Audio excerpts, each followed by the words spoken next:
What is up, everybody? The Brahma Bullpen here, episode number 5. Count them, episode number 5. We got game react today, coming from the first ever game in San Antonio Brahma history. Could have went a little better, but it still went good. Had tons of fun at the tailgate. Game day atmosphere was awesome. We do have an educational video coming up for all San Antonio sports fans in this episode. So stay tuned if you're in San Antonio and you go to the Brahmas games. We are going to teach you how to be a football fan and how to represent San Antonio. We're going to give you some advice from some seasoned football attenders. I don't know about everybody else, but I've had some extensive training on what to do and what not to do. Haas, I know you go to a lot of basketball games, football games. We'll get into it. I see you shaking your head already, Haas. We'll get into it. We're also going to talk a little bit of Game 2 preview for the San Antonio Brahmas versus the Orlando Guardians coming up next week. And then we're going to talk a little bit about XFL Rehack. So without further ado, we're going to go ahead and get this show started.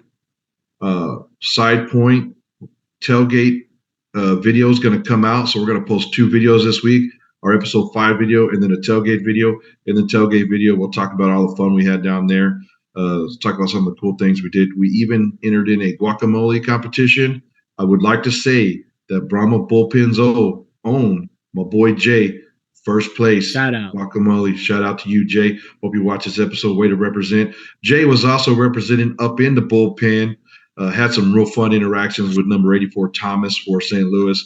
We're going to officially adopt number 84, Thomas, into the bullpen. I know he's an enemy, but man, the guy was awesome.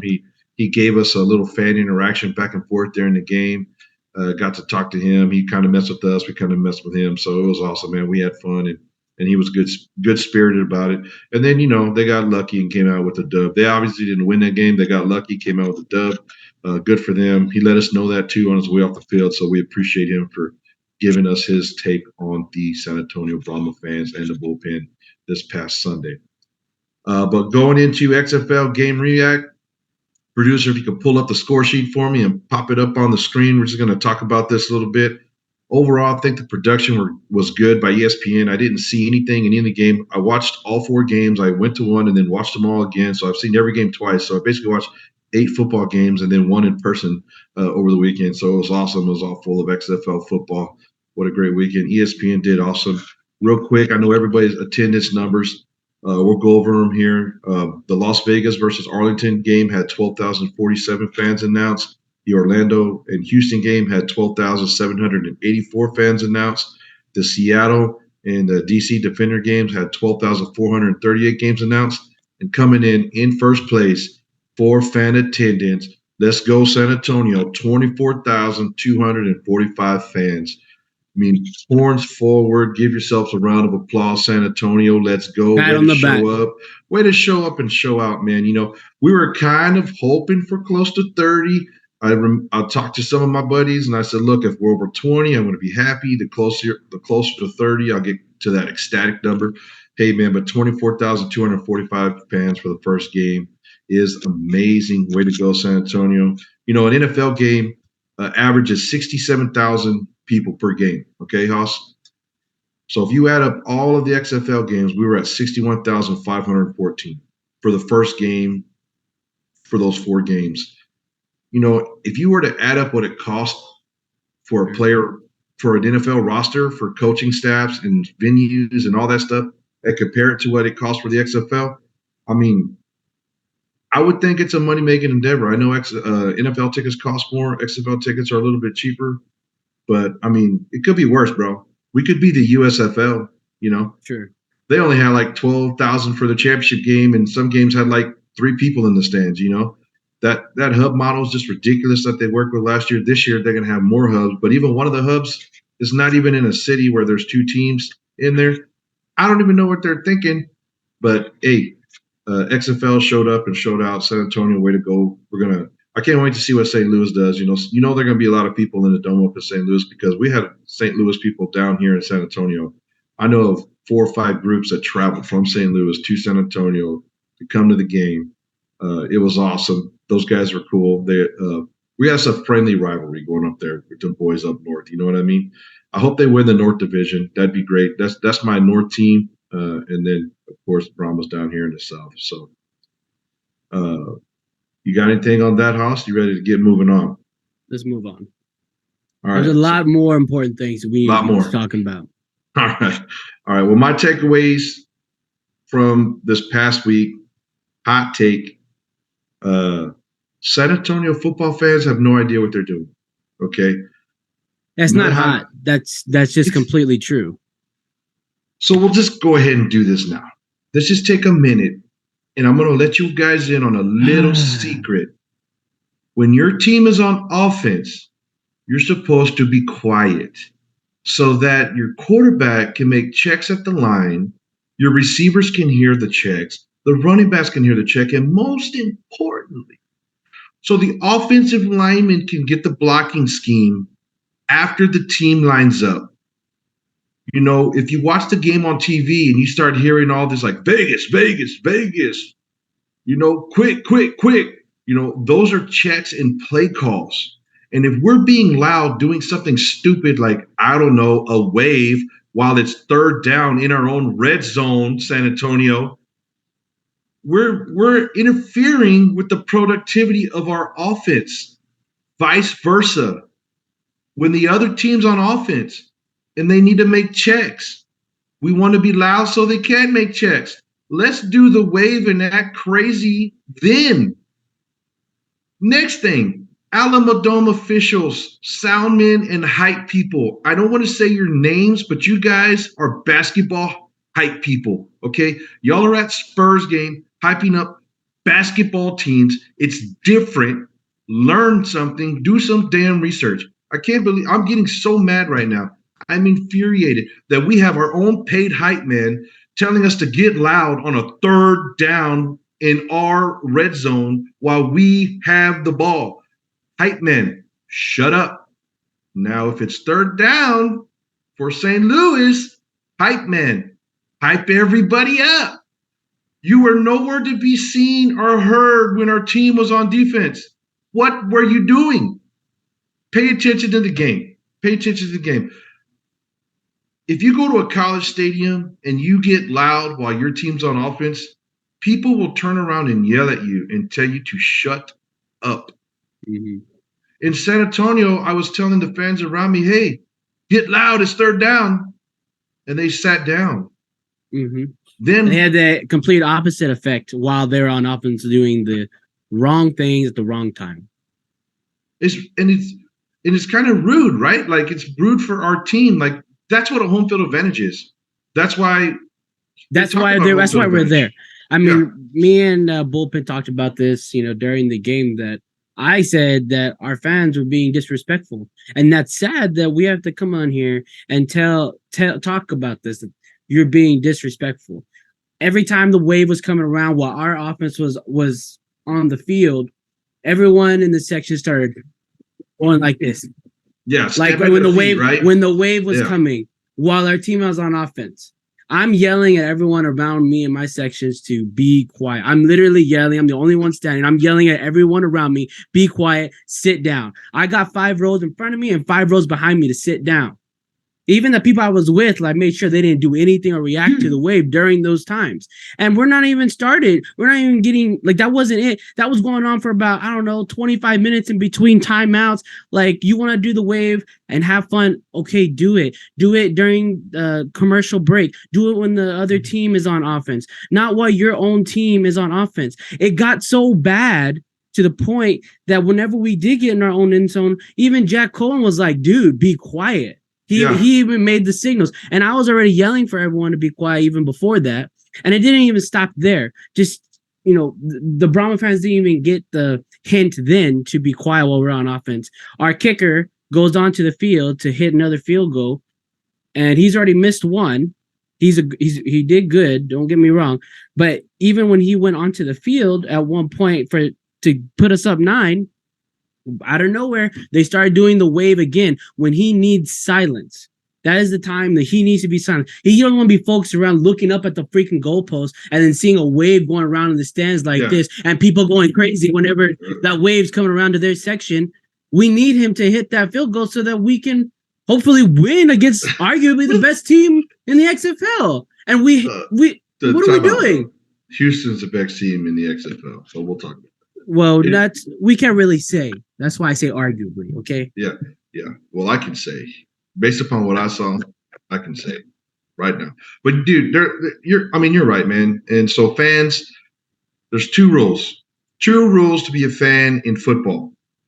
You are loud when your defense is on the field, and you are quiet when your offense is on the field. Okay? That's it.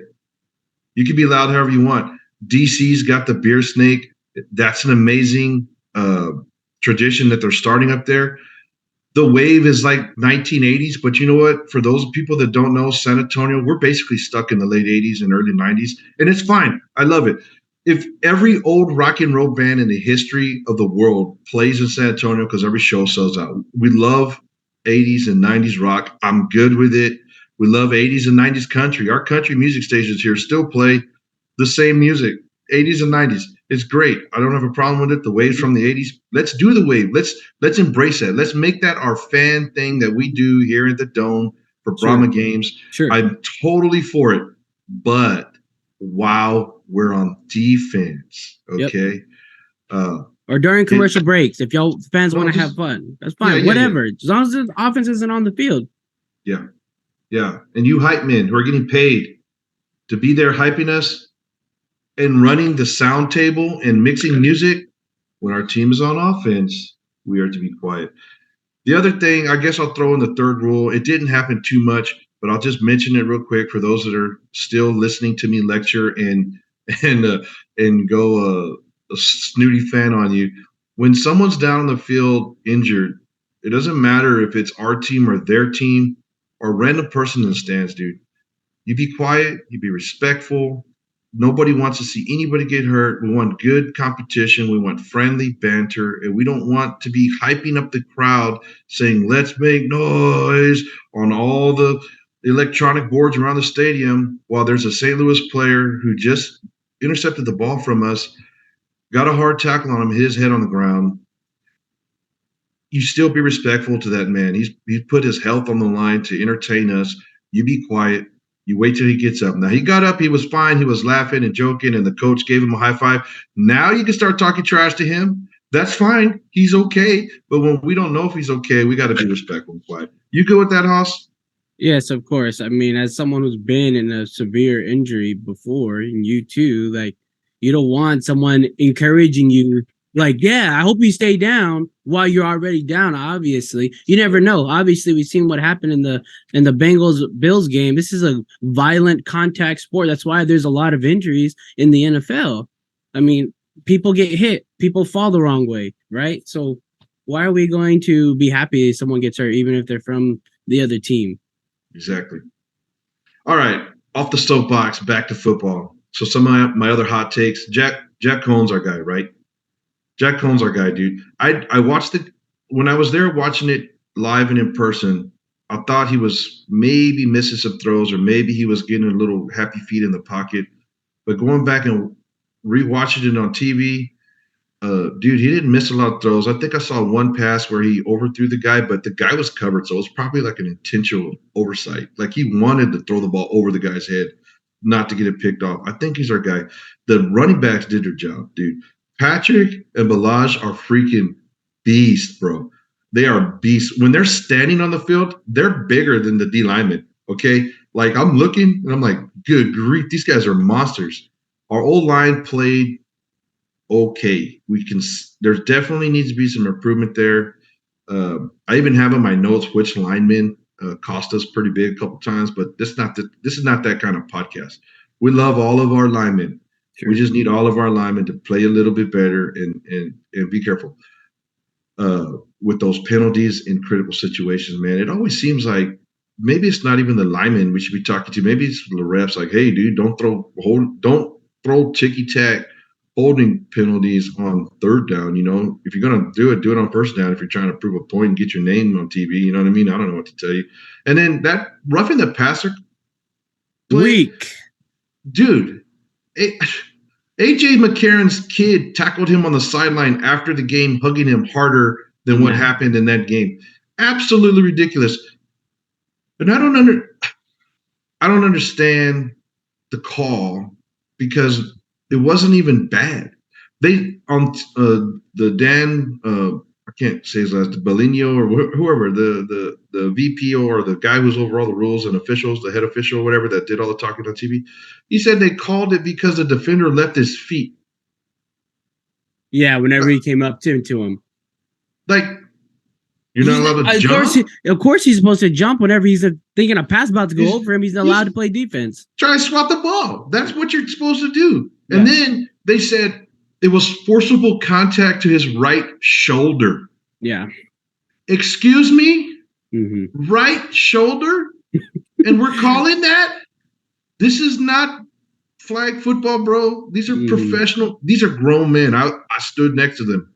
Mm-hmm. These are grown men. Mm-hmm. And I bet you, even if you got AJ off camera on the side, said, dude, you want them to call a flag when someone jumps in the air and then makes contact with your shoulder? Like, you think even the quarterbacks want that, Hoss? Well, whenever he got touched, AJ McCarron seemed like whenever he was going down, obviously he flopped to himself down, because even when our guy came up to him, he like had his hands up like this, like, yeah, he touched him, but he didn't throw him down or make any type of illegal contact whatsoever. And even whenever he was going down, you could see AJ McCarron like this, like, call the flag. So I don't know, maybe he does. I mean, he's a quarterback. Of course he wants that call. But should it be called? Absolutely not. Is it the right call? Absolutely not. Did it potentially change the outcome of our game? Maybe. I don't know. So, all right. Well, so key stats. Obviously, when you see the scores we got up right here, key stats. Score is always a key stat. That's the only stat that matters in football. So two Texas teams won over the weekend. The Renegades beat the Vipers 22-20. The Roughnecks beat the Gardens 33-12. I might mention earlier, I think the Roughnecks they're the most complete team in the league right now. Their defense is the most complete compared to their offense. Other teams have great defenses, not so much offense. They're just executing at a higher level than everybody else at this point. You know, it may have something to do with that Coach Wade Phillips and all those years of experience he's got there. Then we got unfortunately, the Battlehawks beat the Brahmas 18-15. Some bad juju happened there. We'll get more into that. And then the DC Defenders beat Seattle 22-18. On to our games, Hoss. I know you got tons of stats. I know you got stuff you want to talk about. I'll just list. I got 3 or 4 key stats that I'll throw out there, and then you can play off them. The Brahmas were 9 of 16 on third down. St. Louis went 3 out of 10. If I would have told you that before the game, you probably would have thought the Brahmas won. Brahmas time of possession, 38 minutes and 17 seconds versus St. Louis at 21 minutes and 43 seconds. If I would have told you that before the game, you'd have thought the Brahmas won. Mm-hmm. Brahmas ran 77 plays to the Battlehawks 46. That's unreal. You know, we averaged 4.2 yards per play. We had 324 total yards. They had 235 total yards. We won basically every aspect of the game except the score, right? So what stats stood out to you, Hoss? What do you want to talk about? And what do we need to do for the Brahmas to be better, start getting the dubs?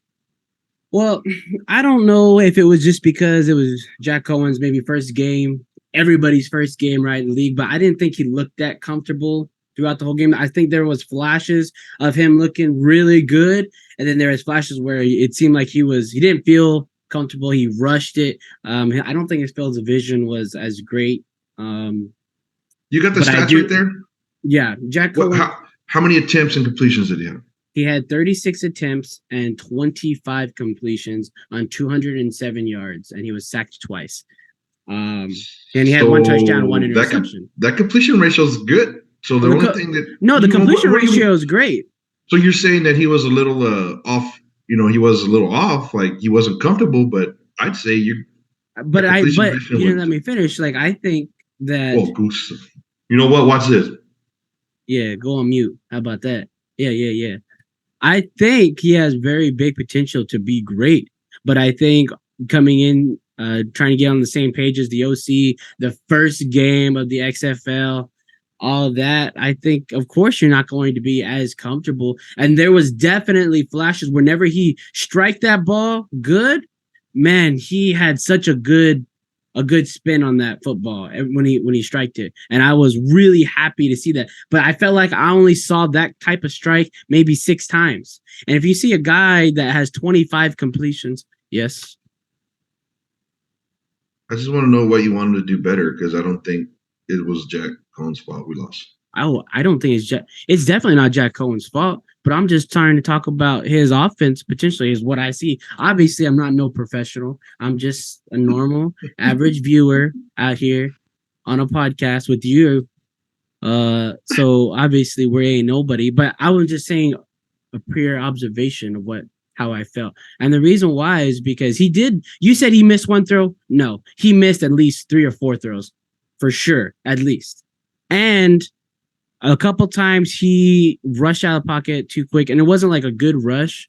Like, I'm going to get 10, 15 yards or 5, 10 yards.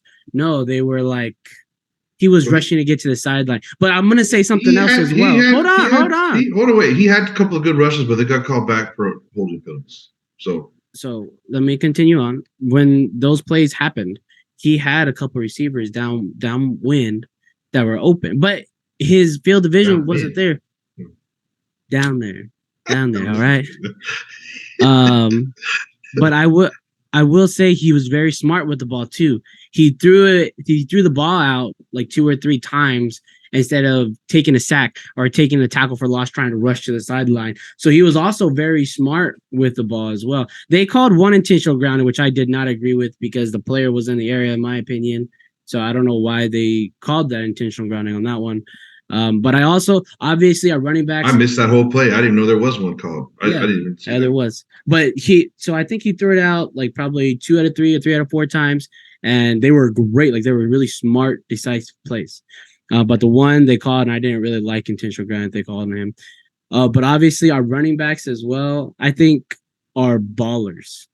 Kalen Ballage and Jaquez Patrick, both, like, so many times you would see where there was nothing on the play whenever the line started to shift. They would do both of them cut back and at least get 3 or 4 yards turned either a negative yardage play or a stop of the line yardage play into at least 2 to 5. Easy. Obviously, they both did good. Kalen Ballage, 24 attempts, 84 carries, averaged 3.5 a yard. Jaquez Patrick, 10 carries, 38 yards, averaging 3.8. And Jack Coan had 4 carries for 10 yards. We finished with 133 receiving yards on the day, 123 between the 2 running backs. That's a really solid running back game, and they did it good. Like, I'm very excited for them. And like you said, Ballage, man, dude, he looks bigger than the tight ends, wide receivers, linebackers. He looks like just a straight up athlete, and I love it. I also love our wide receiver, Landon Akers. I love everything he does. He's my favorite, having my favorite players on offensive defense for our team already, and Landon Akers is my favorite offensive player. I feel like he does a lot of the dirty work, doing some of the receiving work, some of the blocking, and he also is like the Cooper Kupp of our team. I feel like he does a lot of screen plays, plays in the slot. He could go down and catch the deep ball as well. Obviously, he's fast, so that's why they have him on the return team as well. So number 82, Landon Akers, I'm in love with him. I love the guy. So Jack Coan, I feel like he did good. I feel like he's gonna get better. Our 2 running backs, studs, both of them. Offensive line needs work, needs to be coached probably a little harder. And our defense, we had 32 total tackles. Now, we had 2 sacks. No, 5 sacks. We had 5 sacks. Yeah. And we have 9 total yards tackle for loss. What? Go ahead. I was gonna say, I think Scott got 2 stacks by himself, man. Scott was wrecking some. No, and this is why I love Mike Scott. Number 44, Mike Scott, defensive lineman. That's my favorite defensive player. He makes that tackle fiercely, and then gets right up in the O lineman's face, and he's looking up to him like this. And he gets right up in his face with all that energy and the intensity and all those muscles, and immediately pinned him as my favorite player on defense. He's definitely got that dog in him. Huge fan of Mike Scott. So our defense, I mean, for as much time, they held AJ McCarron them the whole 57 minutes. 57 minutes. We were in the fourth quarter and they only had one first down. Like, let that sink in. So they finished with 235 total yards. Okay. So let this sink in. They had in the fourth, within the last minute 45, they had about 145 yards or so. In the last minute. In the last literally minute and a half. It's wild. So they finished with 235. So basically they had 90 yards or so or less, more for 57 minutes of football. So we have to give some type of respect to our defense because they got a very talented offense. Brian Hill, Hakeem Butler, Marcel Aitman, AJ McCarron. Obviously, you can see what they did in a minute and a half playing good, Our defense just, I don't know. I don't even know what to say about it, to be honest. Hakeem Butler there for St. Louis, dude. That guy looked like he was 8 foot tall on the field. You know what I mean? Marcel Atman, he looked like he was like just a couple inches shorter. So these guys were big body wide receivers. And our defense did everything they needed to do to win that football game, man. Yeah. Literally shut them down for 90% of the game. Yeah. These new rules in the XFL, here they are, buddy. We talked about it earlier. You can't leave with 2 minutes to go in the game because if that other team gets one or two big plays, gets a touchdown, they could immediately go for a 4th and 15, and they could do that the whole fourth quarter. Let's say you're beating someone 28-0 in the third quarter, and they get a touchdown in the fourth quarter. They could literally keep the ball from you the entire rest of the game just by going for that 4th and 15. If your defense gives up a 4th and 15 and a 4th and 10, so that's what we gave up a 4th and 10 on a 3-point conversion try, and then we gave up a 4th and 15 the very next play, right? 25 yards. 2 plays. One of them was for a score. Yep. The other one was for possession of the ball. It's big. And I'm not saying our defense wasn't there. Both of those throws, those were the 2 best throws AJ made all day. Yep. Both of those throws were in tight windows. Our defense was there. When I was there at the game, I was like, oh, man, because you can't really see everything from the stands so much until you get back and you watch it later. I was like, get out of the damn zone, coach. And then I get back later. And we did play a lot of zone, but there was man mixed in there. They were bringing heat. We had linebackers blitzing and everything in that last minute and a half. They were doing everything they could do. The coach was not being, how sometimes coaches will go back. There was one play where he was back in like a prevent defense, but even when he was in like that prevent type defense, he still rushed 4 D linemen. And, that's all you can ask for, bro. If on that 4th and 10 and 4th and 15, we had rushed 3 D linemen, I would be raving right now. Like, you can, get guys in there. But, I mean, we did what we did. They did what they could do. AJ threw some great balls, and the wide receivers went up and got them, dude. No, and it's credit to AJ McCarron. We talked about it before the game. We all know who AJ McCarron is. There's a reason why he's been playing football for so long and what he did at Alabama. If you go look at those passes, that last touchdown pass that he throws, dude, there's 3 of our guys right in between basically where that ball bullets through, like AJ McCarron did a great job of facilitating the offense that last minute and a half. I wish he didn't do it, but credit to him for being able to come back, even though, he hadn't been getting it going all game. You can also watch how, obviously in his post-game interview, the competitiveness, he got emotional talking about, what it meant for him. And how do you feel about that? What do you say? He was emotional because we were talking trash to him on the sideline the whole time, and he was mad by the time he got to that fourth quarter. I'm going to tell you that right now. He heard us. I believe the most common thing he heard from our side of the field was, "You're not in Bama anymore, boy." And that was pretty popular saying. And then we kept, every time he did miss a lot of throws. He missed a lot more throws than Jack. He missed a lot more. So every time he came to the sideline, I would just give him a good clap. And I'd say, "Hey, great throw, AJ. Way to go, buddy. Keep it up." And so, maybe it's our fault that he was so emotional at the end, but he definitely let us. You got that win. You made those throws. Real quick, Haas, who was our leading tackler? You got the stats pulled up right there for the Brahmas this past weekend? Yeah. I mean, I'd love to. I haven't. You're the stat guy, right? I'm the game field kind of guy. So I'd love to know, were we getting tackles in the secondary? Was it our linebackers or our D linemen? Who was getting all the tackles for us, man? It was Ryan Lewis, number 24, with 4 tackles. I mean, and then what else you got there? Give me like the first top 3 and give me a position. Okay, you have Ryan Lewis, number 24, and also Jordan Williams, number 15. You know who Jordan Williams is, right?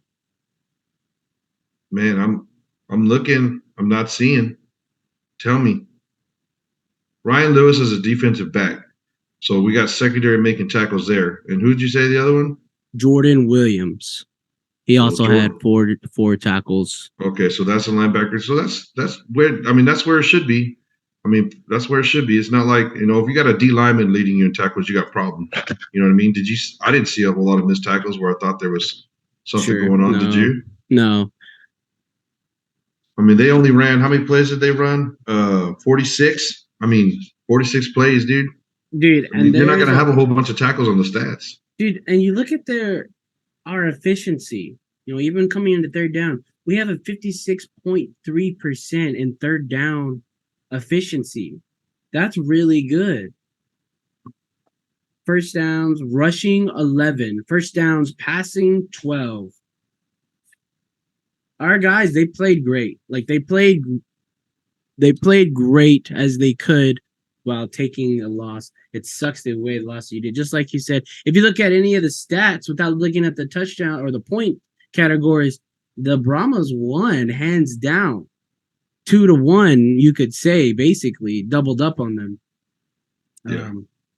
So won every category, every stat except for the points, man. Yep. I'll throw one more thing out there. I was real pleased with our tight end play. I know I told everybody in previous episode I'm a tight end guy, so that's where I'm watching. Mac and Yelder split time at tight end. Sometimes they're both on the field at the same time, but man, they did good. I would have really liked to seen them get a shot in the red zone, but we didn't have a whole lot of red zone plays ran. And when we did, it seemed like, it's a catch-22. We want to run the ball, but we want to have a good enough passing game to be able to run the ball greatly.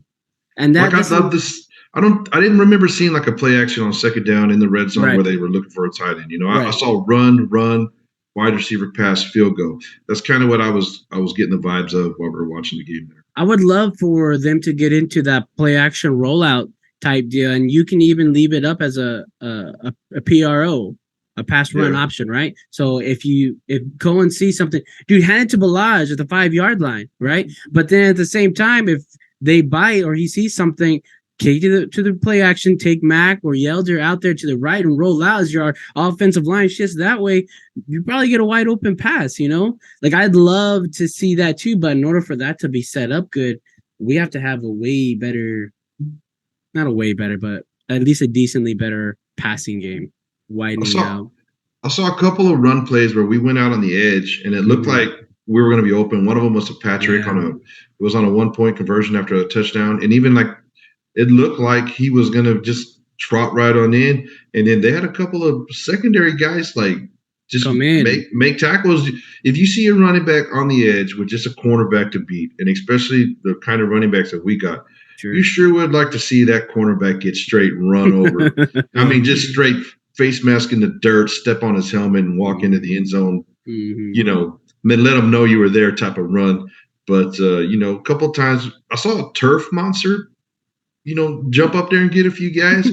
We were on the field before the game. It didn't seem bad, but it didn't seem great either. Yeah. So, I don't know when the domes replace that turf, but I did see a couple guys get a little trip up. I don't know. Maybe if we keep our ears to the ground, so to speak, and see if anybody brings up turf complaints later. With that being said, man, you got anything else on the game? I know last week, just interrupt me if you got something. I'm going to read this last week. Okay. We said that we needed to rush for 125 plus yards to win. We got 133, so we got that. We said that the Brahmas defensive backs needed to hold AJ to under 225. They held him to 190 passing yards. We were looking for 350 total yards on offense. Didn't quite get there, and we got that loss, man, 18-15. One thing to say about is our run defense. Our whole defense was great. The 57 minutes, okay. So Brian Hill, he got hurt at one point in the game, but he came back in, and so he rushed for 6 times, had 55 yards. If he had one carry for 40 yards, okay. To take away that 40-yard carry, he's down to 15 yards. And that was in the fourth quarter, which set up their first touchdown. Exactly. We were on their running backs and their passing game the whole game. Like at that point, they literally had around 20 yards or so rushing up until that point where he got that 40-yard run.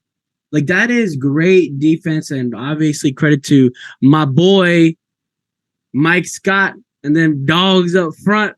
God, I love him. I just can't get enough. Go ahead, but that's all I wanted to say. That's it, man. We outplayed them, but we took the L. I know Hines Ward's going to flip that around on the boys. Yeah. If I could say one thing I'd want them to see better, I would just say situational football. One of my things in my professional life I say a lot is situational awareness. So the only thing I would say that I think the guys need to improve on, because I think the offense did enough to win. Coan's going to get better. He's going to get better, dude. He's the man. I don't see any reason to start thinking about playing Senate or pass at this point. He didn't do anything to lose that game for us, and I think the defense was lights out, man. So I think just situational awareness, situational football. That 4th and 10 and 4th and 15. We got to figure out a way of doing what we got to do and get those passes broken. Like we don't even want to be mad at our defense because of how well they played. I'm not mad, dude. These guys played awesome that whole time. I don't know what you tell me. Did you see something that you want them to do better? I mean, after you look at even these stats right now, including their last stats, like really you can't ask for more than that. 235 yards of total offense, and you have those guys over there, AJ McCarron, Marcel Aitman, Akeem Butler, Brian Hill. These are great players. Obviously a lot of great experience between them, and Marcel Aitman and Akeem Butler, you already mentioned it, they're big. I think they're between 6'4" and 6'6".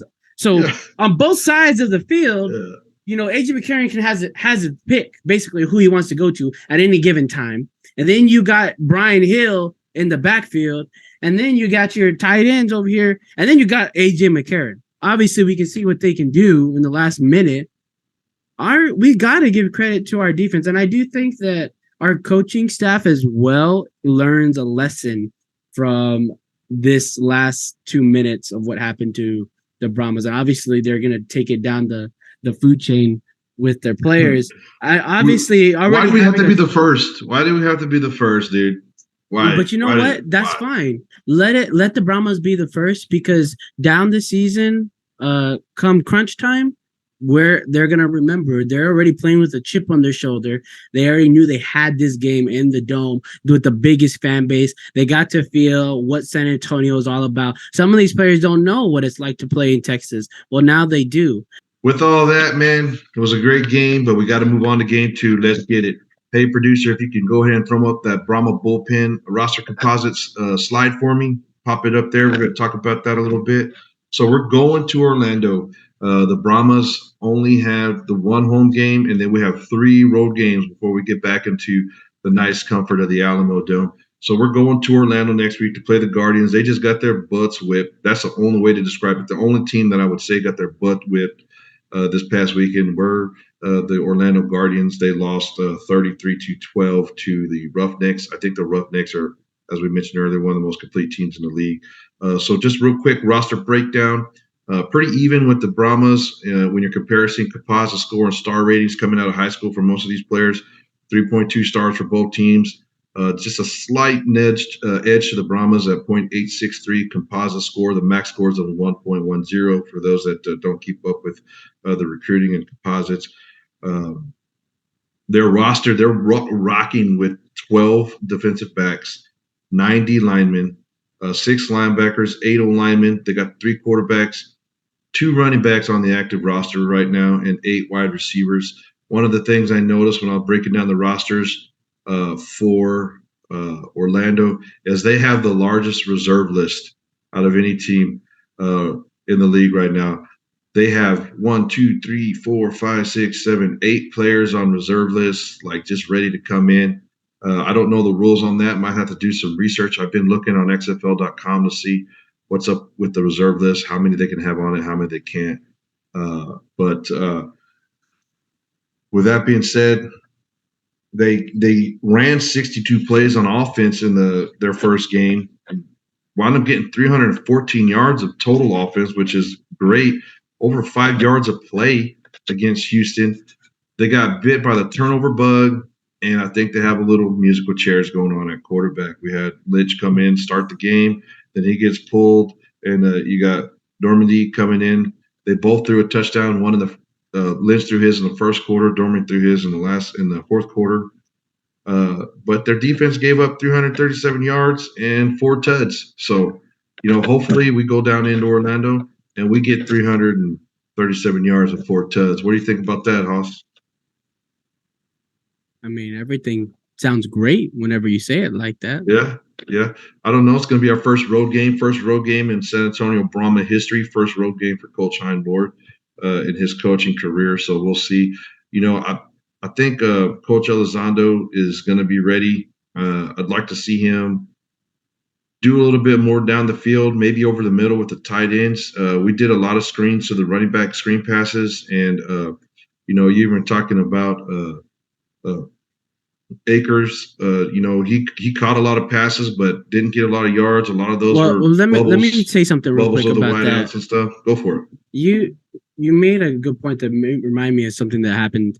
And I know Elizondo is going to be on these guys' butts because Landon Akers, right? They threw a good amount of wide receiver screenplays, and he was the recipient of it. One time he caught it, literally 3 of his blockers were way off to the side and behind him. So he catches a ball and his blockers aren't even there. They're not even next to him. And I got up in the stands naturally and I was yelling, where's his blockers at? Like, what are we doing? And I'm sure Elizondo was thinking the same thing on the sideline. So, yeah, I do agree with you. I'd like to see a lot more slant routes being ran into the slot.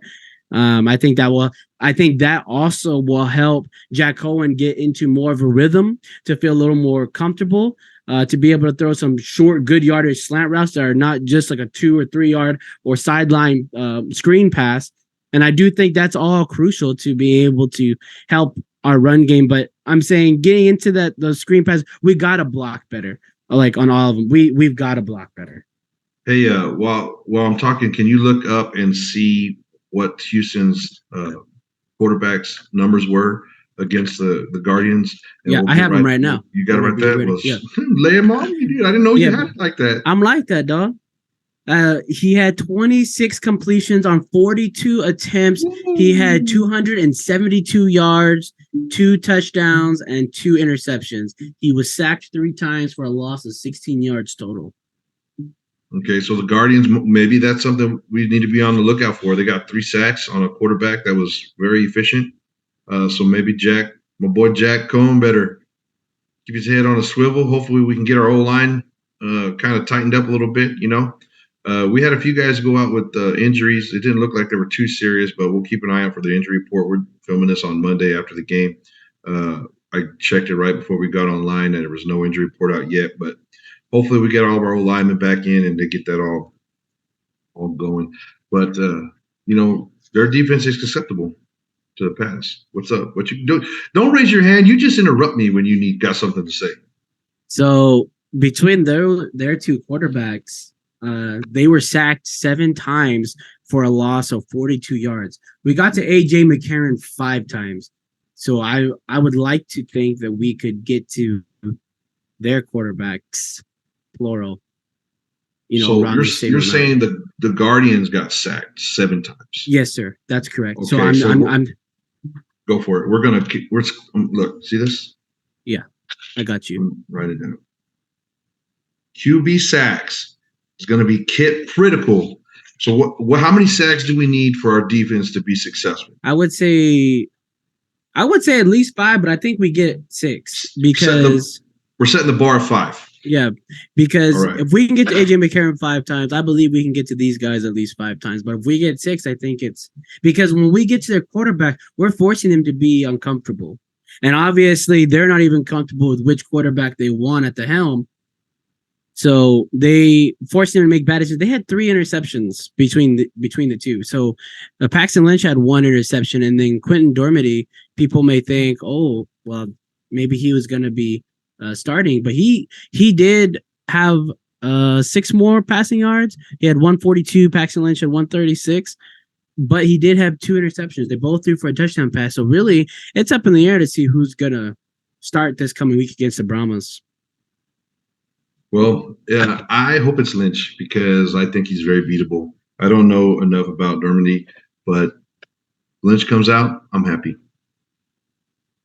I'll put it to you this way: either one of them comes out, I'm happy. Well, come on now. So, with that being said, we're going to go over our key stats for the win and give our game score prediction. Haas, if you got something you want to add to these. So, based upon our conversation today and our research right now, here's what I think we need to do.